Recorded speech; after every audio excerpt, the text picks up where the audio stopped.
The envelope had been sitting in a shoebox for 11 years. Margaret hadn't meant to find it.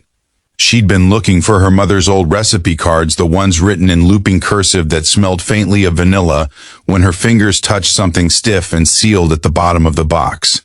Her name was written on the front in her father's handwriting. She recognized it immediately, even after all this time. She sat down on the cold bedroom floor and didn't move for a very long time. Her father, Staff Sergeant Daniel Colby, had been killed in Kandahar province on a Tuesday morning in October. Margaret had been 9 years old. She remembered the two men in uniform appearing at the front door, remembered her mother's knees giving out before they even finished their sentence. What she did not remember, what no one had ever told her, was that her father had written her a letter the night before he died. A letter that was never supposed to be opened. A letter her mother had quietly tucked away because she couldn't bear to hand it to a 9-year-old girl and explain what it meant. Now Margaret was 20, sitting on the floor of her childhood bedroom the week after her mother's funeral, holding that letter in both hands like it might dissolve. She didn't open it right away. She held it for almost an hour, turning it over, running her thumb along the sealed edge. The handwriting on the front was careful, deliberate, the way her father wrote when he was being serious. Not the quick, joking scrawl of birthday cards or grocery lists. This was his other handwriting. The one he used when something mattered. Outside, her aunt was downstairs handling the casseroles and the condolence cards and the quiet logistics of grief. Margaret could hear the low murmur of voices, the occasional sound of someone crying softly, the clink of dishes. She sat in the silence above all of it and finally, slowly slid her finger under the seal. The paper inside was standard military stationery, slightly yellowed at the edges, folded in thirds, 2 pages. She unfolded them carefully like she was handling something sacred, because she was. Hey, Bug, that was what he had called her, Bug. She hadn't heard that word in 11 years, and it hit her somewhere between the throat and the chest, and she had to stop reading for a moment and just breathe. If you're reading this, then something went wrong. I want you to know first and most that I am not afraid. I need you to hold on to that. Your old man went out doing what he believed in, protecting people he loved and people he'd never even met, because that's what this life asked of him, and he said yes. But this letter isn't about that. This letter is about you. She pulled her knees up to her chest without thinking, making herself small the way she used to as a child, the way she'd curl into him on the couch when he was home on leave and a thunderstorm rolled through. He used to put his arm around her and say, "I've got you, Bug. Nothing gets past me." She had believed him completely, the way only children believe things without condition, without evidence, with their whole hearts. You were 4 years old the first time I deployed. I remember standing in the doorway of your room at 4 a.m. before I left for the airport, and you were asleep with your arms thrown over your head the way you always slept, and your hair was everywhere, and there was a stuffed elephant tucked under your chin. I stood there for 11 minutes. I know, because I kept checking my watch and telling myself I had to go and then not going. I thought about how I was going to miss things. Your first day of kindergarten, your loose teeth, your bad dreams, all the small things that aren't small at all. Margaret was crying now. Not loudly, not dramatically, just the steady, quiet kind of crying that comes from somewhere very deep, the kind that doesn't ask permission.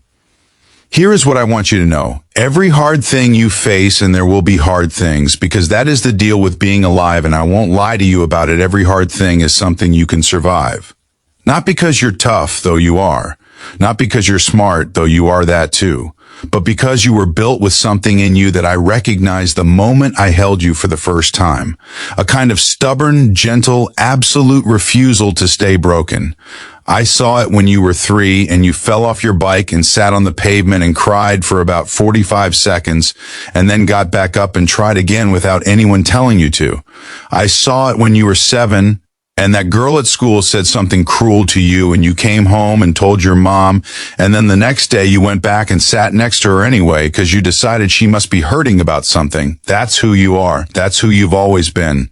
She turned to the second page. Her hands were shaking slightly. I want to tell you some things I might not have said out loud enough. I love your laugh. I love the way you ask questions about everything. Why is the sky that color? Why do people cry at weddings? Why does coffee smell better than it tastes? I love that you have opinions about things that matter and things that don't, and you express them with equal passion. I love that you are not interested in being easy to ignore. I want you to go to college if that's what you want, or don't if it isn't. I want you to fall in love recklessly and carefully and probably more than once. I want you to travel somewhere that makes you feel small in the best way. I want you to call your mother more than you think you need to. She stopped. Read that line again. Call your mother more than you think you need to. Her mother was gone now too. The irony of it was too sharp and too tender to look at directly. Most of all, I want you to know that you were never a burden. You were never too much. You were never the reason I hesitated. You were the reason I came back every single time. When things got dark over there, and they did, I thought about your face. I thought about the way you'd run to the door when I came home. I thought about hearing you call me Dad. It brought me back to myself every time. If I don't make it home, I need you to do one thing for me. Not be okay right away. You don't have to be okay right away. But eventually, when you're ready, I need you to let yourself be happy without feeling like it's a betrayal. Happiness after loss isn't forgetting. It's honoring. It's saying this person loved me so well that I am capable of carrying it forward. You are my best work, Margaret, not because of anything I taught you, because of everything you already were. I love you past the end of everything. Dad, she sat with it for a long time after she finished reading. The voices downstairs had gone quieter. The light through the window had shifted to the low gold of late afternoon. She folded the letter back along its original creases, carefully, and held it against her chest with both arms, the way you hold something you are afraid to put down. She thought about her father standing in her doorway at 4 a.m, watching her sleep. She thought about her mother, tucking this letter into a shoebox, not able to destroy it, but not able to give it to a 9-year-old girl who still believed nothing got past him. She thought about all the years this letter had been waiting in the dark, patient and quiet, for the moment she was old enough to receive it. She understood finally that grief doesn't travel in a straight line. It circles back. It finds you in shoeboxes, and cold bedroom floors, and Tuesday afternoons when you aren't prepared for it. But so does love. Love is the same way. It keeps finding you, keeps arriving when you didn't know you were still waiting for it. Margaret Colby sat on the floor of her childhood bedroom, orphaned and 20 and cracked open in every direction, and she made her father a promise. Not out loud, just quietly in the private chamber where the truest things live. She would not stay broken. She never did.